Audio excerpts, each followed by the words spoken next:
I stared at the cupcake sitting on the cold marble counter. It was stale, the frosting hardened at the edges, and if you looked closely, you could see where the name Greg had been clumsily scraped off with a butter knife. This was my 24th birthday present from my parents. In my other hand, my phone was buzzing with a live stream notification. On the screen, my brother Ryan was screaming in delight as he sat behind the wheel of a vintage Mustang worth $45,000. His birthday wasn't even until Tuesday. That was the moment the silence in the kitchen stopped feeling like peace and started feeling like a prison. Before I tell you what I did with that cupcake, I have a question. Have you ever felt like you were screaming underwater and the people who were supposed to love you just kept swimming by? Drop a yes in the comments if you know that feeling. Let's see how many of us are survivors. I ate the cupcake. The stale, gritty sugar scraped against the roof of my mouth, tasting like every holiday I spent cleaning up wrapping paper while Ryan played with his gifts. It tasted like every graduation where they forgot to order a cake for me but remembered the champagne for him. The urge to scream or throw the plate against the wall rose in my throat, but I swallowed it down. Screaming is messy. Architects don't make messes, we fix them. I walked upstairs to my room, the one that still looked like a guest room because Susan never let me paint it, and pulled the red notebook from my bottom drawer. This notebook was supposed to be for my architectural sketches filled with blueprints of houses I dreamed of building one day. Structures made of light and steel where every line had a purpose. But over the last year, the pages had changed. The sketches had been pushed to the margins, replaced by rows of numbers, dates, expenses. It had become a ledger of my invisible labor. I turned to a fresh page and wrote down the date. Then I wrote one stale cupcake, $0. Next to it, Ryan's Mustang, $45,000. For years I told myself this was just how families worked. I was the responsible one, the organizer, the fixer.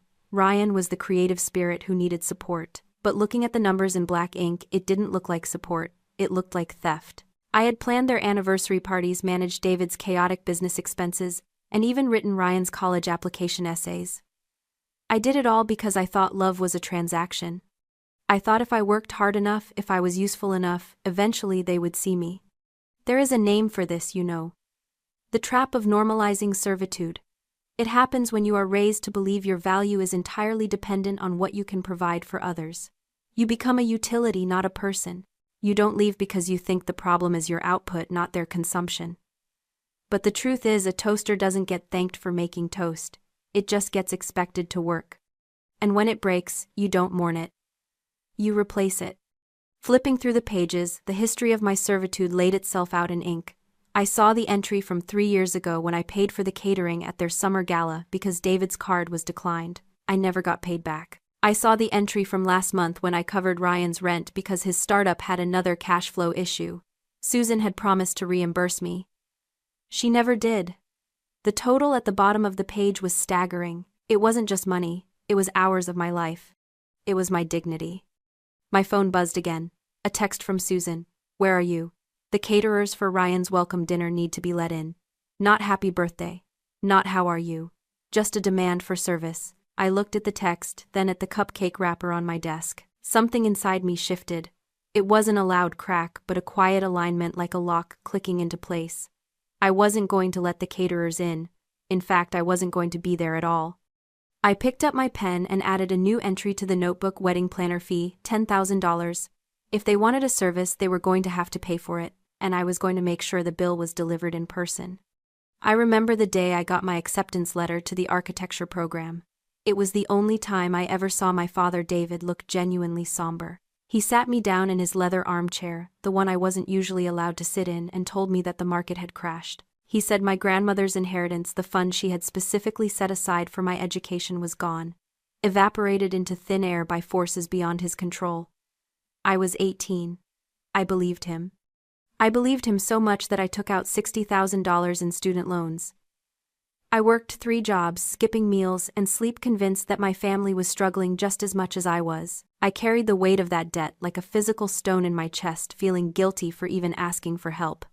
But standing in the hallway, listening to Ryan rev the engine of his new vintage car, the math finally stopped adding up.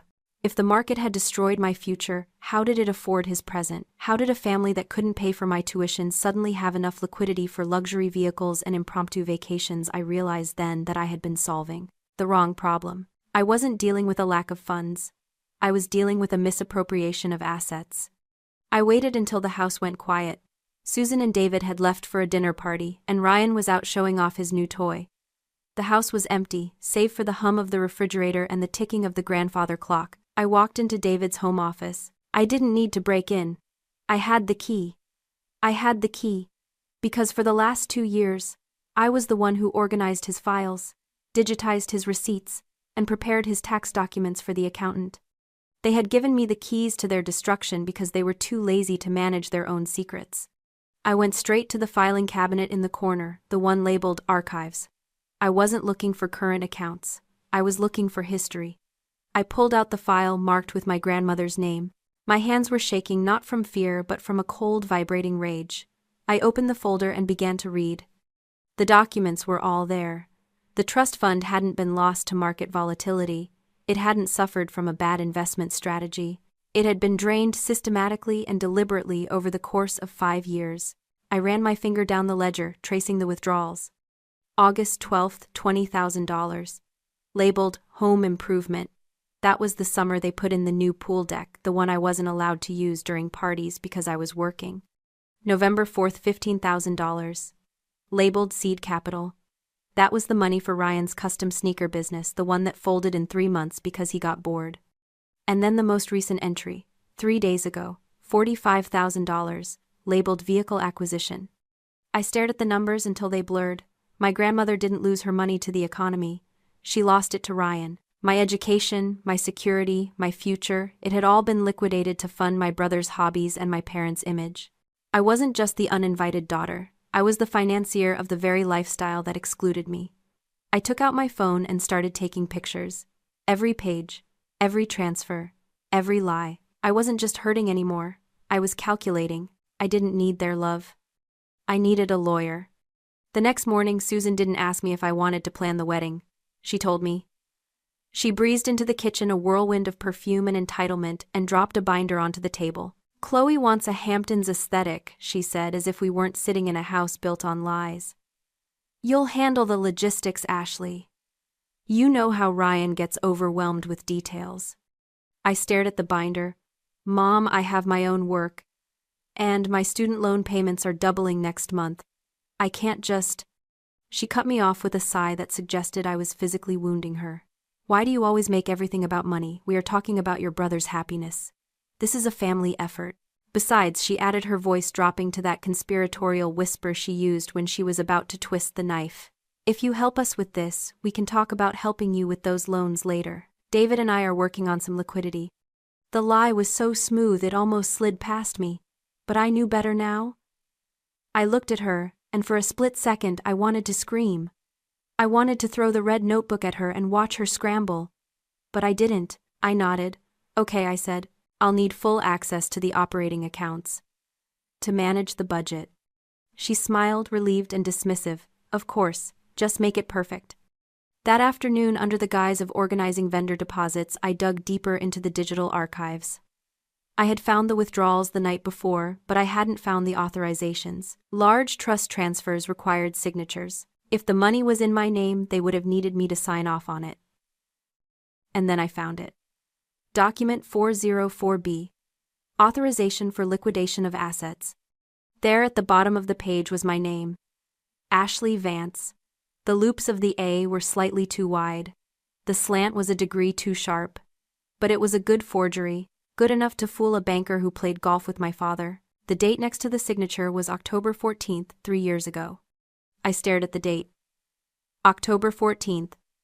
I was 300 miles away that day, taking a midterm exam in structural dynamics. I remembered it because I had the flu and threw up in the trash can immediately after turning in my paper. I wasn't here. I couldn't have signed this. The room suddenly tilted. My vision tunneled the edges, going gray.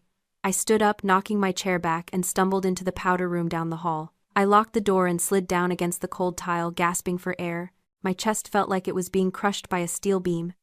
You might wonder why I didn't march out right then and call the police. Why didn't I storm into the living room and scream fraud? People ask that a lot about victims of familial betrayal. They ask, why did you stay? There is a psychological term for this. It's called the freeze response, but I call it the invisible chain. When a predator is a stranger, you run or you fight. But when the predator is the person who taught you how to tie your shoes, the person who made you soup when you were sick, your brain short-circuits. The betrayal is so immense, so contrary to the biological laws of survival that your nervous system shuts down to protect you from the reality of it. You don't move because moving requires accepting that you are unsafe in the one place you are supposed to be protected. You freeze not because you are weak, but because you are trying to survive the shock. I sat on the floor for 20 minutes, listening to the silence of the house. I let the shock wash over me, cold and numbing. They hadn't just stolen from me. They had erased me. They had used my name to authorize my own destruction. When I finally stood up, I splashed cold water on my face. I looked at myself in the mirror. The girl who wanted their love was gone. The girl who wanted to be useful was dead. The woman looking back at me was an architect who had just found the structural flaw in the building, and she knew exactly how to bring it down. I unlocked the door and walked back to the kitchen. Susan was looking at fabric swatches. "Well," she asked, not looking up, "can we afford the imported peonies?" "Yes," I said, my voice steady, betraying nothing. "We can afford everything. I'll take care of it all." I picked up the binder. I wasn't planning a wedding anymore. I was planning an execution. The lakeside estate was bathed in the kind of light photographers call the golden hour, that brief magical window where everything looks softer, richer, and more beautiful than it actually is. The garden was a masterpiece of my own design. I had spent weeks sourcing the imported peonies, arranging the seating charts to avoid family feuds, and ensuring the lighting was perfect for Chloe's Instagram feed. It was breathtaking, and I hated every inch of it.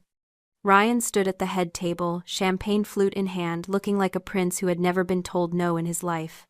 Chloe beamed beside him, her diamond ring, my tuition money, sparkling under the fairy lights. The guests were laughing drunk on open-bar cocktails and the illusion of my family's success.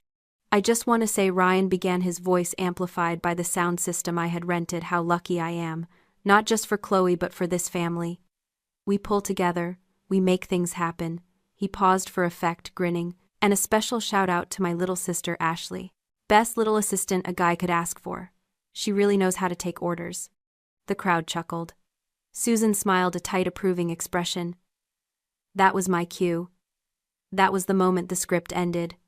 I walked up to the microphone. Ryan tried to hand it off, casually expecting a sweet, stuttering tribute to his greatness. I took it firmly. I didn't smile. I placed the red notebook on the podium. "Thank you, Ryan," I said. My voice didn't shake. It was terrifyingly calm, the voice of someone who has already run the calculations and knows the bridge is going to collapse. "You're right, I do know how to take orders. I've been taking them for 24 years. I opened the notebook. The silence in the garden grew heavy, confused. "I thought I would use this toast to share some of the numbers that made today possible," I continued. "Because a wedding like this doesn't just happen. It costs. For example, the floral arrangements you're all admiring cost $15,000. Susan's smile faltered. She made a small hand gesture, a wrap-it-up motion. I ignored her. The catering I read from the page, $22,000. The vintage champagne, $8,000. I looked up. And the groom's birthday gift last week, that beautiful vintage Mustang parked out front, $45,000. A ripple of murmurs went through the crowd. This was tacky. This was gauche. Why was I talking about money? "But the most expensive item isn't on the wedding registry," I said, flipping to the back of the notebook where I had taped the photocopies. "It's the cost of my silence." I held up the document. "This is a trust fund withdrawal authorization. It's for the exact amount of the Mustang. It's signed by me." I paused, letting the words hang in the humid air. Except I didn't sign it. I was in a structural dynamics exam 300 miles away on the day this was dated. My mother and father forged my signature to liquidate my education fund so they could buy my brother a toy. Ryan dropped his glass. It shattered on the stone patio, the sound crisp and violent. "Ashley, stop." David stood up, his face a mask of fury. "You're drunk. Sit down." "I'm not drunk, David," I said. "I'm solvent. For the first time in years, I know exactly what I'm worth." I turned to Chloe. She looked frozen, her eyes wide and terrified. "Chloe," I said, my voice softening just a fraction. "You seem nice. You probably don't deserve this. But you need to know. The ring on your finger, it wasn't bought with love.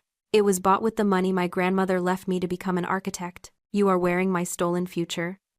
I closed the notebook with a snap that echoed through the microphone. I'm resigning as your assistant, Ryan.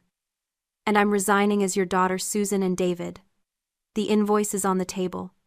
You have 30 days to pay me back, or the next place we meet will be in a courtroom. I placed the microphone down. It didn't screech. It just settled with a heavy thud. I picked up my purse and walked off the stage. The sun had set. The golden hour was over. Now it was just dark. The silence that followed was absolute. Not a fork scraped a plate. Not a glass clinked. It was as if the air had been sucked out of the garden, leaving a vacuum where the party used to be. Susan was the first to move. She lunged for the microphone, her face a mask of panic and rage, but I was already stepping off the stage. "Ashley," she hissed, her voice cracking. "Get back here, tell them it's a joke." I didn't stop. I walked past the head table where Chloe sat, frozen tears streaming down her face as she looked from the ring on her finger to the man beside her. Ryan was staring at me, his mouth opening and closing like a fish out of water, his arrogance finally punctured. He reached for Chloe's hand, but she flinched away as if he were radioactive.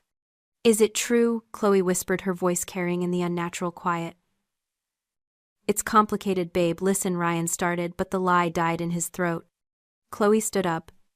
She looked at the ring one last time, then pulled it off her finger. It hit the table with a dull clatter, rolling to a stop right next to the red notebook. She picked up her bouquet and dropped it on the floor. Then she turned and walked away, her white dress swishing through the grass as she headed for the exit. "Chloe, wait," Ryan yelled, stumbling after her, but he tripped over the microphone cord I had left trailing on the ground. I kept walking. I passed the guests, David's business partners, Susan's socialite friends, Ryan's frat brothers. Their faces were a mix of horror and fascination. They weren't looking at me with pity anymore.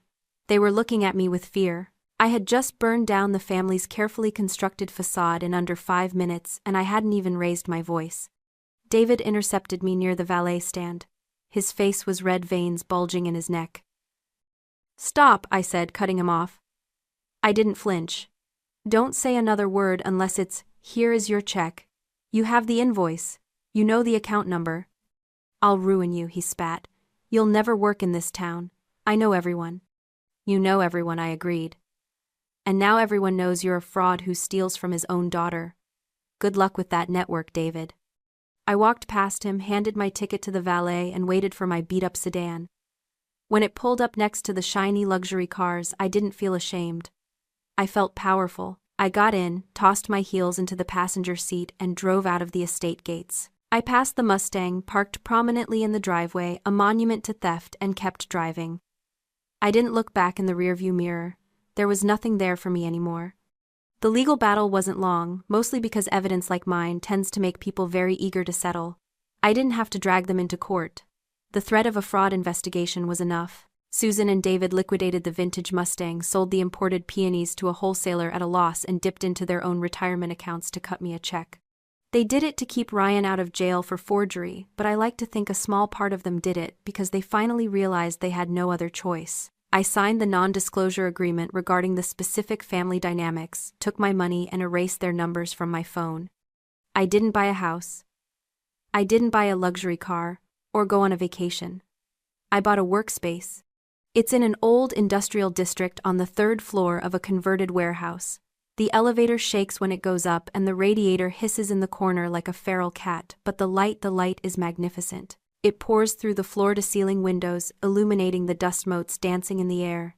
It's gritty, it's imperfect, and it is entirely undeniably mine.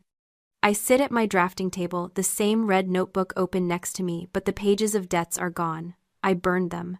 Now the pages are filled with schematics for a community library I'm designing for the city. It's a project that requires precision, empathy, and a lot of listening skills I honed while being invisible skills I am now using to be indispensable.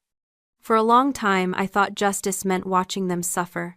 I thought the climax of my story was the moment I humiliated them at the wedding, the moment their facade crumbled. And don't get me wrong, there was a visceral satisfaction in that. The adrenaline of destruction wears off, and if you aren't careful, you're left standing in the wreckage with nothing of your own. That's when I realized the truth about what I was doing here. There is a concept I call the justice of the sower. Conventional revenge is about taking an eye for an eye, about balancing the scales by subtracting from the other person. But true justice, the kind that heals you, is about addition. It's about taking the manure they piled on you and using it to fertilize your own soil. My parents tried to bury me under expectations and servitude. They tried to make me small, so my brother could feel big. But they made a critical error in their calculations. They forgot that when you bury a seed, you don't kill it. You give it exactly what it needs to grow. Every party I planned taught me logistics. Every crisis I managed for Ryan taught me crisis resolution.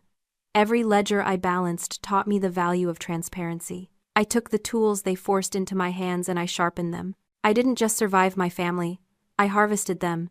I took the skills of the fixer and transmuted them into the skills of the architect. I looked down at the blueprint in front of me. The lines are clean, strong. This building will stand for decades. It will be a place where people come to learn, to connect, to be seen, all the things I craved in that cold, beautiful estate. I am not Ashley the assistant anymore. I am not Ashley the daughter. I am Ashley Vance, principal architect. I built a firm out of the debris of my past. I built a life out of the stolen tuition I reclaimed. And looking around this studio, with its shaking elevator and beautiful light, I know that this is the only legacy that matters. They have their silence. I have my foundation. And I am just getting started. They tried to bury me, but they didn't know I was a seed. If you are currently building your life from the ground up, hit that share button. Let's build our empires together.